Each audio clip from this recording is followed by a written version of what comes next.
All right, everyone, as promised, I'm going to spend a little bit of time going over the different types of software installation we have in Linux, particularly Aptitude and apt-get, and how we search and find applications to install on our Linux box. So, as we have in the past, I actually just spun up a brand new server for this so I could show you. So I'm logged in as root, but you could easily be doing this type of work from a non-privileged user. You just usually have to type sudo before your commands. So I'm going to go ahead and type sudo before these commands because generally when you're installing any type of software on a Linux distribution, you need to be a privileged user. So the first piece of software I want to show you guys in terms of installing software, and something that comes bundled with Ubuntu, is Aptitude, which is a piece of software used basically to install software packages. And we can launch that by typing sudo aptitude. Whoops. And as you can see, we kind of get this, pseudo graphical user interface that allows us to use our up and down arrows to cycle through all the different packages. So we can see not installed packages that are available, obsolete and locally created packages, virtual packages, and tasks. So let's actually exit out of here real quick and do a quick sudo apt-get update to make sure we have all the most recent repositories. And since this is a new server, I like to do this right off the bat to make sure we're looking at all the most recent repositories for our different software packages. And once that's finished, then we can open Aptitude back up and take a look at things. Okay, so as you can see, we actually have quite a bit more in here now. So we can see all of our installed packages. We can actually go down through them and look and see what's on this particular machine. And it's kind of like a graphical user interface, but it's really kind of old school. And you can see up here, we almost have like a menu bar up here, which tells us, gives us some options on what we can do in terms of upgrading packages. So here we're just doing a quick upgrade to see what's, a quick update to see what's happening. And you can see the U, if we are inside Aptitude and we hit U, it goes through and does the same type of apt-get update as if we were running from the command line. So this is one way to kind of interact with Ubuntu, and one way to kind of install software in this on this particular system. It's not my favorite way to do it. It's a little clunky, and it's a little confusing. Personally, it's another interface that you have to learn, and it's not as intuitive as it should be. So if you're interested in installing packages this way, I would say definitely explore this. Most of the tutorials and most of the help that you're going to find in the Linux and particularly the Ubuntu community is going to have you working with apt-get. And apt-get is essentially the command line version of this. So this is essentially using the same tools, but we are interacting with them from the command line. And it's a little bit easier to manage, and I think you'll have a better chance of finding help on the internet for this type of thing. So just like we did in previous examples, particularly with Apache, we can use apt-get. We always want to use sudo because most of the time we're going to need to be privileged to do anything within the apt-get infrastructure. And then if you look up here, apt-get has all these different subcommands that we can use. So update, upgrade, install, auto remove, purge, auto clean, download, all sorts of stuff that we can go. And we won't get into all of these. You'll primarily be using update and upgrade, install, remove, and occasionally you'll have to do clean. You'll also occasionally have to do dist upgrade. And what that does is The dist upgrade actually upgrades the entire Linux system. So say you were moving from like one Ubuntu version to another. So major upgrades are going to use the dist upgrade. So be careful with that. That generally can break things, and you only really want to do that if you absolutely have to. I personally still have Linux servers running 10.04 that we've been running for years like that, and they continue to release security patches there, so it's usually not a problem. And we usually don't get into that. So we're gonna I'm just gonna show you the apt-get, basic apt-get install, and let's see if our Space Invaders software is still here. And it looks like it is. So as you can see, it's going to install, apt-get is going to install our NI Invaders piece of software, our application.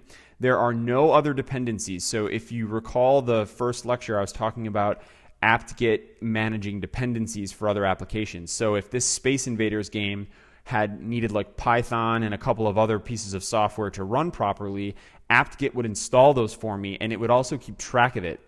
So it would remember that we installed Python specifically to run Space Invaders. And if we delete Space Invaders and no longer need the Python, where basically no other software is dependent on Python, it'll delete Python too. So it really manages that. And if you're dealing with a lot of software or a big stack for your for your website or for your web application, you don't want to have to manually keep track of all that stuff.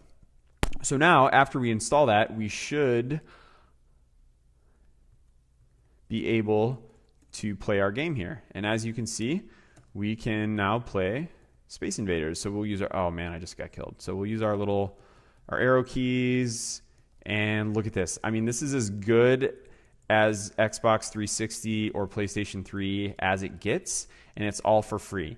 So you make the choice on where you want to spend your money, but I put my money behind the free Ubuntu Space Invaders. So anyway, most of the time we are not going to be spinning up cloud servers to install Space Invaders. And if we come to find that this is just not appropriate for a web server, and it usually isn't, we can use the apt-get remove, and it will uninstall our software for us. And notice there's no dependencies, so it basically just gets rid of it. So now if we try to run our Space Invaders game again, it'll say, unfortunately, there are no, that application no longer exists.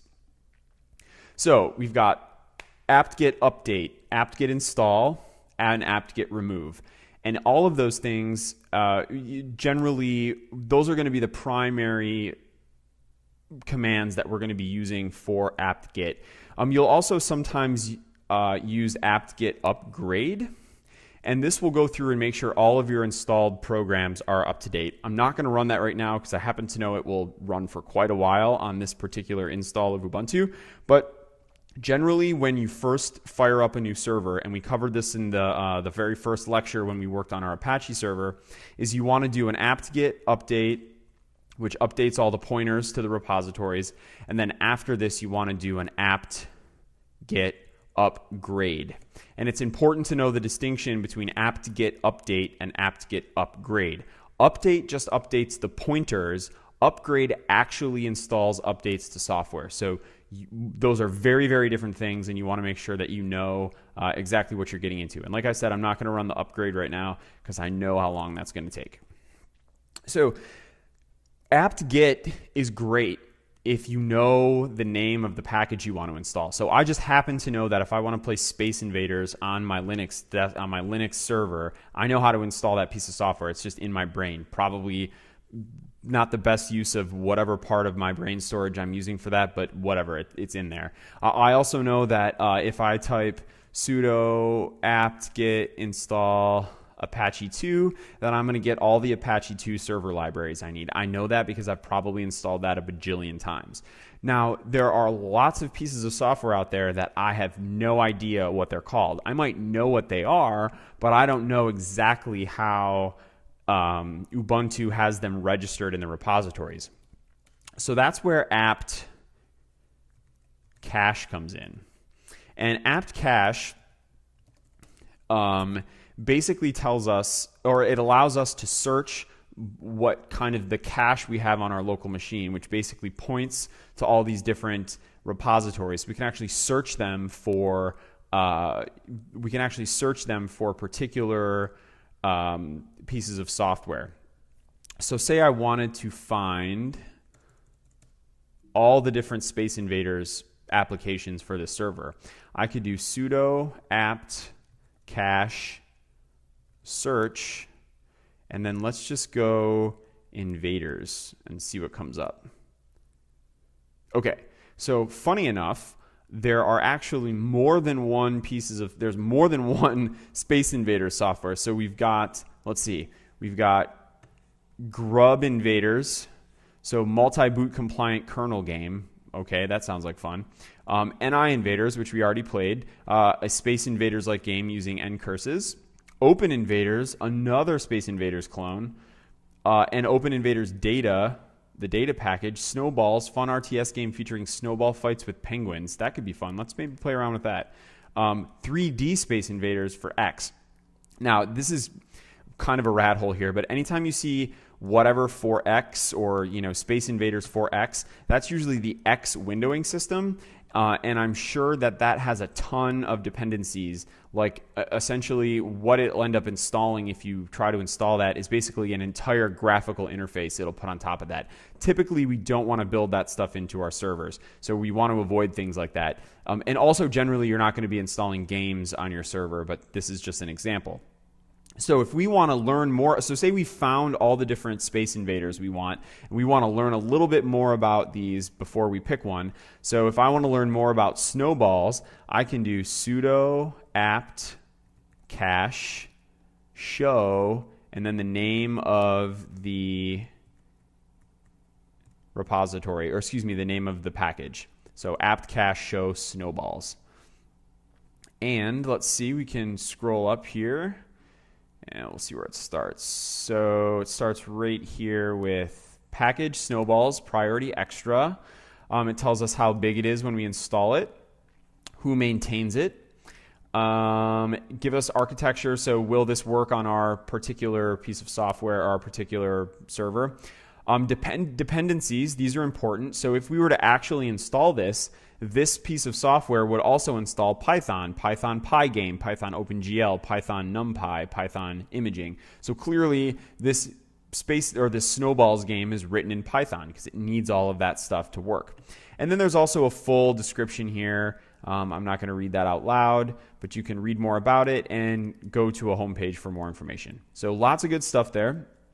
And if we wanted to say compare that to Ninvaders, we can do apt cache show Ninvaders, and we can look and see what's that. So this has a couple dependencies. These are libc6 and libcurses5. These are typically already installed on Ubuntu, so it doesn't really need to install that when it does its thing. So this is a way to get more information on software before you install it. But generally, I use apt cache search to find specific packages, mostly having to do with server stuff.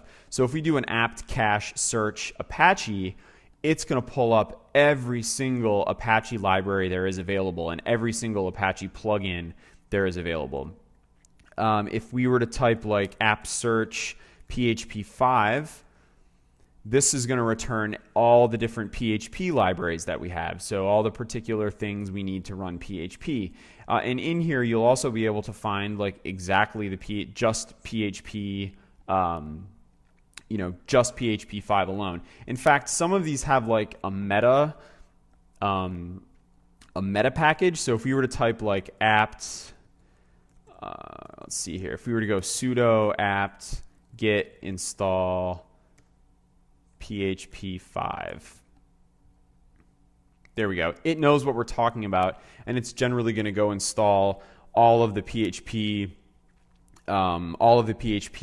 level programs, typically for Apache and everything that we need to get PHP running, kind of in a default form, including PHP5 CLI, which is the command line arguments for PHP and things like that. So those are meta packages, and they'll typically apt-get is pretty forgiving, and it'll help you try to find something. But if you try to do sudo apt-get install, Jeff, it's going to say unable to locate package Jeff. And even if you do things like Apache server, actually, I wonder if that'll work. Nope, see, Apache server doesn't work. So it's not perfect, but generally it will help you find things. And if you ever get stuck, make sure you use the apt cache search, and it will just do a plain text search on the different packages that are out there. So that's it for apt-get and aptitude. Play around with this a little bit. Make sure you understand how to search and install software. A lot of the labs and lessons coming up are going to require you to go in and install software on your own, and you may even have to search and find particular packages, as you may not always know what those are. So just get comfortable running those commands, and always remember sudo. If you're not in as root, you'll have to be a privileged user to install software. Otherwise, that stuff just won't work. I'm not going to cover compiling here. We will talk about compiling. We'll come back to that a little bit later on in the semester. But for now, just focus on the standard Ubuntu package management.